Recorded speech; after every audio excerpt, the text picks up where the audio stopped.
दोस्तों आदाब, मैं फ़हीमुल हक़ PBN चैनल के इस ख़ुसूसी प्रोग्राम बॉलीवुड बायोग्राफीज़ में आपका इस्तक़बाल करता हूँ। आज हम जिस अजीम फ़नकार के बारे में आपको बताने जा रहे हैं वो किसी तारुफ़ के मोहताज तो नहीं है। उनका तारुफ़ करने से पहले मैं कुछ कहना चाहूँगा। वैसे तो लोग मुझे मेरी आवाज़ से जानते हैं और कहते हैं कि मेरी आवाज़ ही मेरी पहचान है, लेकिन वो सिर्फ डायलॉग डिलीवरी की हद तक है। लेकिन गाना मुझे बिल्कुल नहीं आता। यकीन जानिए मैं बहुत बेसुरा हूँ, लेकिन मुझ जैसा बेसुरा इंसान भी अगर सिर्फ इतना कह दे ए हे आहा, तो आप यकीनन समझ जाएंगे कि हम किसकी बात करने वाले हैं। हम बात करेंगे हिंदी सिनेमा की उस अजीम फ़नकार की जो ना ही सिर्फ एक बेहतरीन सिंगर थे बल्कि वो एक बेहतरीन एक्टर भी थे। उनके कॉमिकल टाइमिंग्स का तो जवाब ही नहीं था। वो एक लिरिसिस्ट भी थे, प्रोड्यूसर भी थे और डायरेक्टर भी थे। हम बात करेंगे आभास कुमार गांगुली की, जिसे हम और आप जानते हैं किशोर कुमार के नाम से।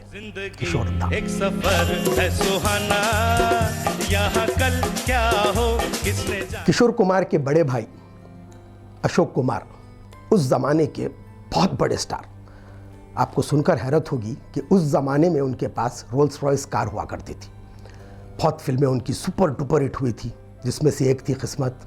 अछूत कन्या के गाने शायद आप लोगों ने सुने हो, नहीं सुने हैं तो प्लीज़ यूट्यूब पर जाएं और सुने। बहुत बेहतरीन गाने उस फिल्म में थे। किस्मत के भी गाने बहुत हिट थे। किशोर कुमार और अशोक कुमार के बीच में तकरीबन 18 साल का फ़र्क था। बड़े भाई अशोक कुमार बहुत बड़े स्टार बन चुके थे। किशोर कुमार भी बम्बई आए, किस्मत आजमाना चाहते थे, कोशिश कर रहे थे, लेकिन जहाँ जाते उनका कंपैरिजन उनके बड़े भाई अशोक कुमार के साथ होता, जो लाजिम है। खैर, बहुत बेचारों को ज़िल्लत उठानी पड़ी। लोगों ने कहा कि भाई वो अशोक कुमार है और तुम कहाँ, अपना चेहरा देखो। खैर, ये दौर चलता रहा, कोशिशें जारी रहीं। फिर एक वक्त ऐसा आया 1948 जब उस ज़माने के एक और स्टार जो बाद में बहुत बड़े स्टार बने, जो ट्रायो में से एक थे, जो ट्रायो था दिलीप कुमार, राज कपूर और देवानंद। देवानंद की एक फ़िल्म बन रही थी ज़िद्दी। ज़िद्दी में किशोरदा ने एक गाना गाया। गाने के बोल थे, मरने की दुआएं क्यों मांगूं, जीने की तमन्ना कौन करे, जिसकी म्यूज़िक दी थी खेमचंद प्रकाश ने। और वहाँ से फिर सफ़र स्टार्ट हुआ किशोर कुमार का। मरने की दुआएं क्यों मांगूं। अब किशोर कुमार का यानी हमारे किशोर दा का फिल्मी सफ़र शुरू हो गया था। वो गाने भी एक तरफ गा रहे थे और एक तरफ एक्टिंग भी कर रहे थे। काफ़ी फिल्में उनकी हिट भी हो गई थी, जैसे बसंत और झुमरू, चलती का नाम गाड़ी, जिस फिल्म को उन्होंने खुद बनाया था, हाफ टिकट, ऐसी बहुत सारी फिल्में उनकी चल पड़ी थी।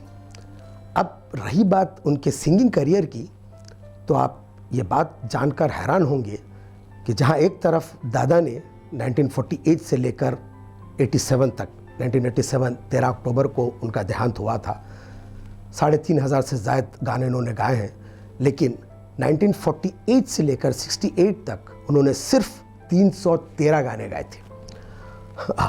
और उसकी वजह ये थी कि वो सिर्फ अपने आप के लिए गाते या तो फिर देवानंद के लिए, और ये सफ़र जारी रहा। हम चमकेंगे तारों के उस गाँव में। दोस्तों, किशोरदा के जो साथी सिंगर थे उनमें से एक बहुत बड़ा नाम मोहम्मद रफ़ी। रफ़ी साहब ने किशोर कुमार के लिए भी गाने गाए।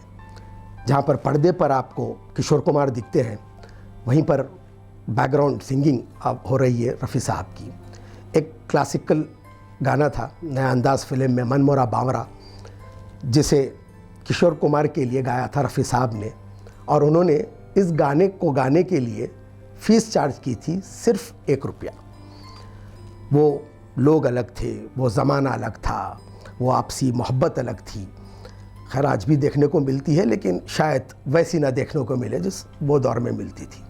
और मज़े की बात यह है कि एक फ़िल्म में जहाँ पर गाना क्लासिकल नहीं है, या फिर मैं ये कहूँ कि बहुत डिफ़िकल्ट नहीं है। और जो गाना किशोर दा का खुद का फोटे हुआ करता था, मनचले गीत, वैसा भी एक गाना रफ़ी साहब ने किशोर दा के लिए गाया। आइए उसकी एक छोटी सी झलक देखते हैं। वालों से हंस के कलाम करना, क्या खबर थी कि आप बुरा। अब भाई ये बात तो थी 68 तक, जहाँ पर और कुछ किस्से भी हुए मज़ेदार, जिसमें से एक था किशोर कुमार और मधुबाला की शादी का वाक़या। मधुबाला और दिलीप साहब की आशिकी के चर्चे तो खैर बहुत मशहूर हैं, थे, आप लोग भी जानते होंगे। लेकिन 1960 के आते आते जब मुग़ल आज़म मुकम्मल हो चुकी थी और रिलीज़ पर थी, तब थोड़ा उन दोनों के बीच में इख्तलाफ हुआ और मधुबाला की तबीयत भी ठीक नहीं थी।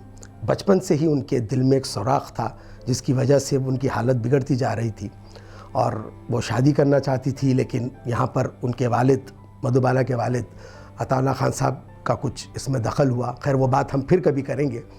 तो इस दौरान उनकी चंद फिल्में आई किशोर कुमार के साथ, जैसे कि चलती का नाम गाड़ी, झुमरू, और दोनों के बीच में मोहब्बत हो गई और वो मोहब्बत पहुंची शादी तक।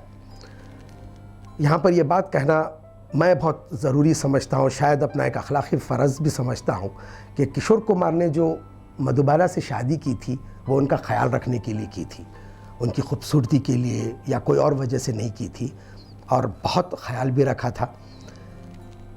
60 से लेकर 68 तक फिल्में की नहीं थी मधुबाला ने, वो बहुत बीमार रहती थी। 68 में तो वो चल बसी। तब तक इस वक्फे में किशोर कुमार ने उनका बहुत ख्याल रखा, बहुत चाहते भी थे वो उन्हें। और मधुबाला भी काफ़ी पॉजिटिव थी। मैंने कहीं पढ़ा था कि किशोर कुमार उन दौरान जब ये बीमार थी, वहीदा रहमान जी के साथ बहुत फिल्में कर रहे थे, तो कहीं मधुबाला को लगा कि शायद वो उनको छोड़ दें या फिर किसी और से शादी कर लें। तो उन्होंने कॉल किया वहीदा रहमान जी को और उनसे कहा कि वो उनके शौहर के साथ फिल्में ना करें। तो खैर ये किस्से तो चलते रहेंगे। हम बात कर रहे हैं उस अजीम फ़नकार की जिन्होंने बेहतरीन गाने गाए हैं। किशोर कुमार ने दिलीप साहब के लिए भी एक गाना गाया। फिल्म थी सगीना और गाना था साला मैं तो साहब बन गया। मैं तो साहब बन गया, अरे साला मैं तो साहब बन गया। इस गाने के कुछ एक बहुत मज़े का किस्सा है। किशोर कुमार जो वैसे तो शायद थोड़ा गमगीन भी थे, लेकिन वो बहुत मज़ाया भी थे। वो कहीं बाहर जा रहे थे तो उन्होंने अपने चौकीदार से कहा कि किसी को घर में आने न दे। किशोर कुमार ने कहा कि चाहे भगवान भी आ जाए, किसी को घर में आने मत देना। और इत्तेफाक ये हुआ कि दिलीप साहब आ गए किशोर कुमार से मिलने। मोबाइल का दौर तो था नहीं, वो पहुंच गए ये सोच कर के शायद किशोर कुमार घर पर होंगे।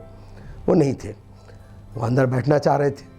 लेकिन उनके चौकीदार ने, जो उस दौर में सिर्फ चौकीदारी हुआ करते थे और चौकीदारी का काम करते थे, वफादारी से करते थे, और चौकीदार चोर नहीं हुआ करते थे, तो उन्होंने कहा कि साहब जी हमारे साहब ने कहा है कि किसी को अंदर ना आने दे, वो चाहे भगवान भी आ जाए।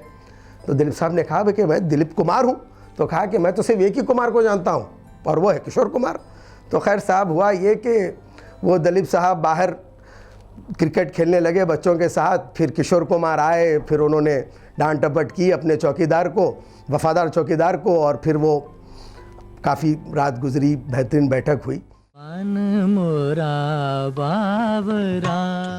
दोस्तों, जहाँ एक तरफ ये सिंगिंग का करियर चल रहा था, एक्टिंग का करियर चल रहा था, मोहब्बत भी हो रही थी, बड़े बड़े सितारों के लिए गाने भी हो रहे थे, उस दौरान एक ऐसा भी किस्सा हुआ जो कहीं एक दाग सा छोड़ता है दिलों पर। और वो किस्सा था इंदिरा गांधी, जो उस वक्त की प्राइम मिनिस्टर थी, और किशोर कुमार के बीच का। इमरजेंसी का दौर था। इंदिरा गांधी चाहती थी कि कुछ गवर्नमेंट के फेवर में किशोर कुमार बोले या कुछ एक प्रोमो के लिए कुछ वो अपना वक्त दें। किशोर कुमार ने इनकार कर दिया। तो हुआ यूँ कि इंदिरा गांधी ने इमरजेंसी के दौरान किशोर कुमार की फिल्मों पर और उनके गानों पर पाबंदी लगा दी। कुछ वक्फे के लिए हमारे जैसे चाहने वाले लोग उस दौर के जो थे किशोर दा के फैंस, वो महरूम रहे उनकी फिल्मों से और उनके गानों से, क्योंकि रेडियो पर भी गाने नहीं बजते थे। खैर एक दाग था जो वक्त के साथ शायद वो ज़ख्म धुल भी गया, लोग भूल भी गए। बहुत कम लोग इस बात को जानते हैं। मैं सोचा कि थोड़ा ये भी बता दूं, इसलिए कि ये जो पॉलिटिक्स और फिल्म्स का ये जो नोक झोंक है वो तब भी चलती थी, आज भी होती है। अब देखिए साहब, जहाँ पर एक करियर किसी का एक बुलंदी को छूता है तो फिर उतरता भी है, ये तकदीर में लगा हुआ है, बढ़ना और उतरना। तो हुआ यूँ कि फिल्में बंद मिलना दादा को, जिसमें वो एक्टिंग करते थे, वो बंद हो गई। और फिर गाने भी वो सिर्फ या तो ख़ुद के लिए गाते या फिर देवानंद के लिए, और देवानंद का भी दौर ख़त्म पे था। खैर वो बहुत बड़ी उम्र तक भी, मतलब जब तक ज़िंदा रहे देवानंद तब तक फिल्म्स बनाते रहे, लेकिन वो कुछ गाने मिल नहीं रहे थे। तो एक ऐसा जो कहते हैं सूनापन और जो कमी फिर जो आती है वो आ गई। उस वक्त जब तब के एक मशहूर म्यूज़िक डायरेक्टर, जो पहले भी उन्होंने ब्रेक दिया था, SD बर्मन साहब ने कहा कि भाई तुम औरों के लिए क्यों नहीं गाते। तब शक्ति सामंत एक फ़िल्म बना रहे थे और उस फिल्म के हीरो के लिए, जो नए थे, जो पहले एक आध फिल्म आ चुकी थी बट वो सुपरस्टार नहीं बने थे, उनके लिए वो चाहते थे कि किशोरदा आवाज़ दें। अब किशोरदा को मनाया गया, किशोरदा को स्टूडियो बुलाया गया, बैठक हो रही थी, बातचीत हो रही थी। तो किशोरदा ने कहा कि दादा, पहले मैं उस एक्टर से मिलना चाहता हूँ जिसके लिए आप चाहते हैं कि मैं अपनी आवाज़ दूँ। तो भाई उस एक्टर को बुलाया गया और किशोरदा ने उनसे मुलाकात की और फिर दादा से, बर्मंदा से कहा कि दादा, इस नेपाली पोटे को कहाँ से पकड़ कर लाए। वो नेपाली थे, वक्त के सुपरस्टार, अ फिनोमिना, वैसा रोमांटिक हीरो फिर कभी नहीं आया। वो थे राजेश खन्ना और फिल्म थी आराधना। मेरे सपनों की रानी कब आएगी तू, आई रुत मस्तानी कब। आराधना सुपर डुपर हिट हुई और गानों का तो जवाब नहीं था। फिर वहाँ से एक और सफ़र, सुनहरा सफ़र किशोरदा का स्टार्ट हुआ। गानों पे गाने, एक के बाद एक। हर आने वाला स्टार चाहता कि उसे आवाज़ किशोर कुमार दे। राजेश खन्ना का दौर ख़त्म हुआ तो फिर अमिताभ बच्चन के बाद नए जो लोग आने लगे, जो पुराने भी थे, वो चाहे फिर धर्मेंद्र हों, देवानंद तो खैर थे ही, नवीन निश्चल, जो बच्चन के बाद और राजेश खन्ना के बाद आने लगे, उनके लिए फिर एक ही आवाज़ थी, वो थे किशोर कुमार। मैं यहाँ पर एक बात आपसे शेयर करना चाहूँगा, वो शायद मेरे दिल की बात है। मैं समझता हूँ कि आज के दौर में भी जो म्यूज़िक डायरेक्टर्स हैं, वो भी कहीं ना कहीं जब कोई एक गाना कंपोज करते हैं तो उनको भी लगता है कि काश आज भी किशोरदा होते और हम ये गाना उनसे गवाते। ये थी मकबूलियत किशोरदा की और किशोरदा की आवाज़ की। भाई अब आप सोचिए, जिस इंसान ने 1948 से लेकर 1968 तक सिर्फ 313 गाने गाए थे, जबकि ओवरऑल उन्होंने 4000 के करीब गाने गाए हैं, तो आप सोचिए 68 से लेकर जब तक वो इस दुनिया को छोड़कर नहीं चले गए तब तक उन्होंने कितने गाए, यानी 313 20 साल में, और एक 17 साल में तकरीबन 3000 के ऊपर गाने किशोरदा ने गाए हैं। और एक से एक गाना आज भी सुनो तो लगता है कि बस कि अभी रिकॉर्डिंग हुई है, अभी नया बना है, आज के दौर पे भी बिल्कुल सूट करता है। वो थे हमारे किशोरदा। किशोरदा के गुज़रने से चंद महीनों पहले भी उन्होंने एक रिकॉर्डिंग की थी, फिल्म थी पाप की दुनिया, और वो गाना पिक्चराइज हुआ था सनी देओल पर। आप अभी भी वो गाना सुनेंगे तो लगेगा कि क्या आवाज़ का जादू। लगता नहीं है कि वो इंसान जो 1948 से गाने गा रहा है, उसी इंसान ने सनी देओल के लिए भी गाना गाया है। सुनिएगा ये गाना। क्या होता है दीवाना दिल जब धड़के पहली बार, क्या होता है। किशोरदा अक्सर कहा करते थे कि वो रिटायरमेंट ले लेंगे और लेकर अपने गांव खांडवा वापस चले जाएंगे, दूध जलेबी खाएंगे और गांव में सुकून से रहेंगे। वो चाहते थे कि उनका अंतिम संस्कार भी जो होता है वो वहीं पर हो, लेकिन तकदीर को कुछ और मंजूर था। अभी रिकॉर्डिंग का सिलसिला चल ही रहा था, म्यूज़िक डायरेक्टर्स उनके पास आ ही रहे थे, लेकिन वो बदनसीब दिन मैं कहूँगा, क्योंकि मुझे अच्छा याद है कि मैं बहुत छोटा था और सलमा सुल्ताना एक मोहतरमा न्यूज़ पढ़ती थी, और उस ज़माने में आप जानते हैं न्यूज़ की तरह पढ़े जाती थी, उसमें तमाशे नहीं होते थे। और ये मोहतरमा ने कहा कि किशोर कुमार दुनिया से चल बसे। मैं बहुत छोटा था पर मैं बहुत रोया था, और वो तारीख़ थी 13 अक्टूबर 1987 को वो दिल का दौरा पड़ने से इस दुनिया से चले गए। वो तो चले गए, लेकिन उनकी याद, उनकी आवाज़ क़यामत तक हिंदी गानों के सुनने वालों के दिलों में जगह कर गई और रहेगी। मुझे जाना होगा करुणा, हर हाल में जाना होगा, मुझे ना रोको। BBN चैनल के खुसूसी प्रोग्राम बॉलीवुड बायोग्राफीज़ का ये एपिसोड आपको कैसा लगा, ये YouTube के हमारे चैनल पर ज़रूर कमेंट कर बताएं, ताकि हमें भी और हिम्मत मिले, नए नए प्रोग्राम्स हम आपके सामने लेकर आएँ। एक घंटा जो बाजू का आता है उसे ज़रूर दबाएं, ताकि आपको नए नोटिफिकेशंस भी मिलते रहेंगे। सब्सक्राइब करें हमारे BBN चैनल को और इंतज़ार करें अगले हफ्ते का। हम फिर हाज़िर होते हैं एक नए फ़नकार की आप बीती लेकर। तब तक के लिए मुझे यानी फ़हीम उल हक को दीजिए इजाज़त। खुदा हाफ़िज़।